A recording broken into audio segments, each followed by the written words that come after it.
Welcome to the fourth video in this series of journaling to learn languages. This week, we're going to talk specifically about journal activities to learn advanced level language to move into that level, right? So to go basically from B to C.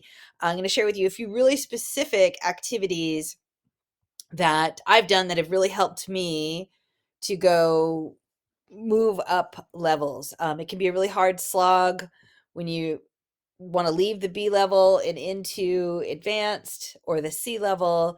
And here's some things that you can do. So the first one is slang. So slang is so interesting because it changes so much, it varies so much, it changes so quickly as well. It's really easy for things like slang and idioms and proverbs. Um, there's really just so much of it. So I think it's really worth a notebook to do it. And language learners are so lucky to be living in this time of the world that everything is available online. So taking your notebook and keeping and researching slang in your target language is a great way to move into that advanced level. Even if you're not going to use it yourself because you're unsure or you're not feeling super confident about it, it's just great to know because you'll hear things in people's speech and what they're saying, and in what they're saying in the blogs, all the current stuff, but you'll also learn a lot about what was said 10 years ago or 20 years ago, or back in the 1800s, because you'll hear references to a lot of these things in different language that you interact with. The next thing is to develop advanced level skills. So being able to really get your point across clearly and really get something. Anybody who is experienced learning another language can tell you at up until you've really mastered this advanced level, it can be really difficult. You can have taxis take you to the wrong place. I have lots of stories about crazy things I've said and crazy things that have happened to me because of the crazy things that I've said. And it's just, part of it, and I accept it. But through those experiences, I've learned some ways to help. And doing task notebooks is a great way to do it. I talk about it there's different versions of it. I think I talked about chunks in another video, notebooks of chunks for those survival tasks, but those really difficult tasks that involve a lot of nuance and polish can be really difficult when you're faced with the situation. So here's a situation: returning a stained shirt to a resistant store manager. So if you see here, I wrote out a lot of language that could possibly be used in the situation, right? And it's a great way to develop advanced level language. So thinking about something difficult that you want to do in the language, and sort of curating what you need to be able to do it and practicing can make a very big difference. Now, what the likelihood of me returning a stained shirt to a resistant store manager, or whatever your equivalent research situation is almost irrelevant. It's all about politely explaining a problem and proposing a solution, right? Because that's what happens at the advanced level. You want to return your food, you need to return something else to the store, you were overcharged. Those are real situations that you can be really vulnerable when you speak, when you're not, it's not your native language, right? You can end up having to accept things that you just shouldn't. And this is a way to avoid that. um My rule of thumb is to listen and read twice as much as I speak and I write in a language, and this couldn't be more true than at this advanced level, or trying to get to the advanced level. There's so many nuanced things, and when I was doing this journey in Spanish, I just listened to audiobooks over and over and over again. And I would listen to the same one a few times often, and really paying close attention to the subtleties, the the the grammatical structures, the uses, so that I could have that level of polish in my own speech. And so we're very fortunate to be, Amazon Prime, Netflix, to be able to interact with YouTube with so much authentic content. So watching something over and over again, and or watching different episodes in a series, or watching a movie over and over again, which I tend to do with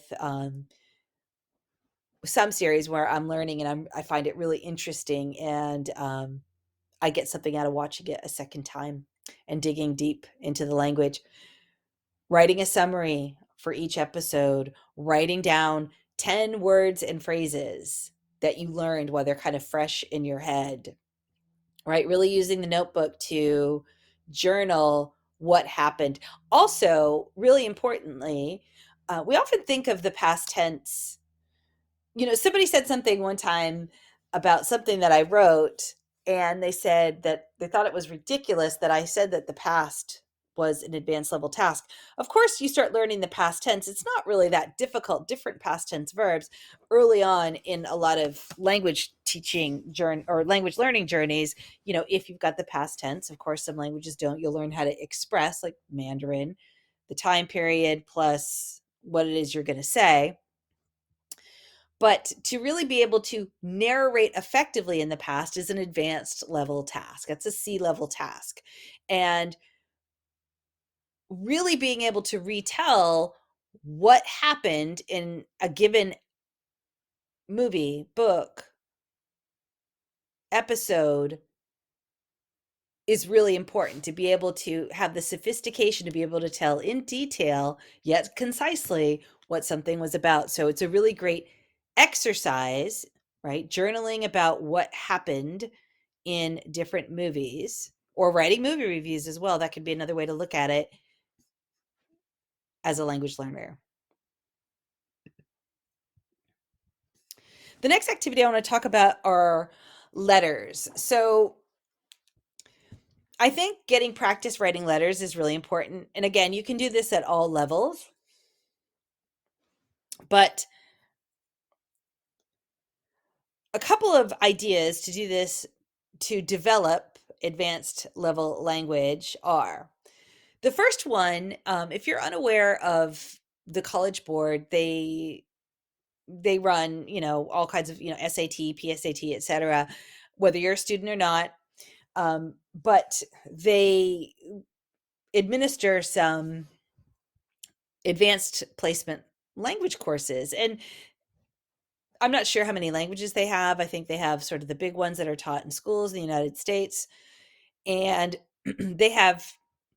they release their old exams, and in I believe all of the exams there's some writing component, and most of them have a letter. So it'll be sort of an, or they call it an email, and you have to respond to it. So you have to read and you have to respond to it.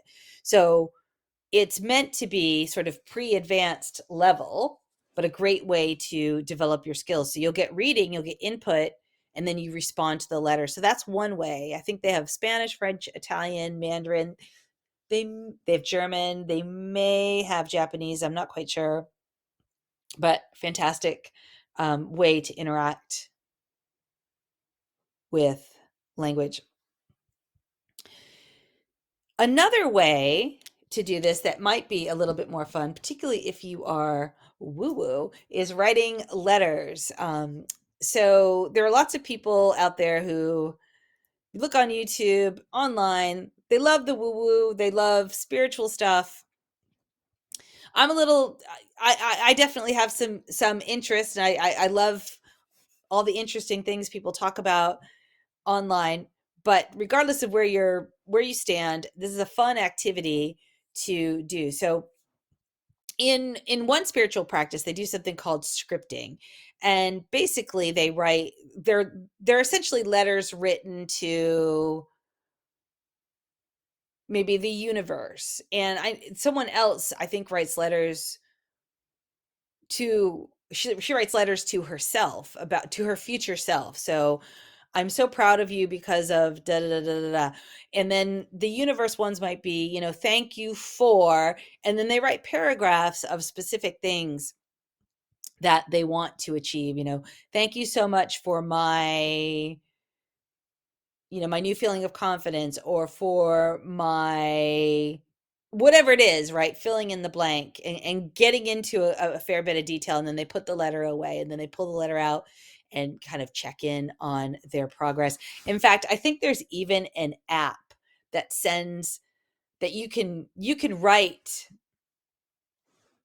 emails and have them sent to you, to yourself, on certain days. You'd have to Google it. I really wish that I knew the name of it, because I want to say that I thought that it was intriguing for language learning. So basically, you would do some version of writing letters of sort of hope, of wish, of goals, that kind of thing, to your future self, and then they would be mailed to you on a specific day, for inspiration, for motivation, to check in on your goals, that kind of thing. Anyway, I think they're really interesting. And even if you're not spiritual, it's still a great way to practice interpersonal communication, which is really important, all those letter writing conventions. And also learning a lot of vocabulary that you didn't think you needed. You'll find yourself having to fill in gaps.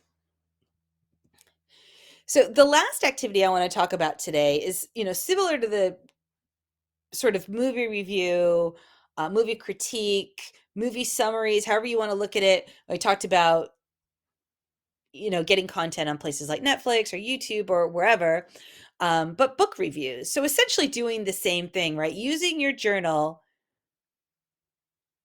in a really targeted, specific, regular way to interact with the text. And if you're at the advanced level, right, once you've moved into the advanced level, you'll spend a whole lot less time looking up words. But then you can use this opportunity with your better comprehension to really pour over what you read and write at least a page about what happened. Again, mastering narration is an advanced C-level task, and this is a great way to get that much needed practice to master it. Next week, we're going to talk about one kind of rich activity, I believe, that you can do to enter the advanced C level, or to really develop your skills at that level. Until next time.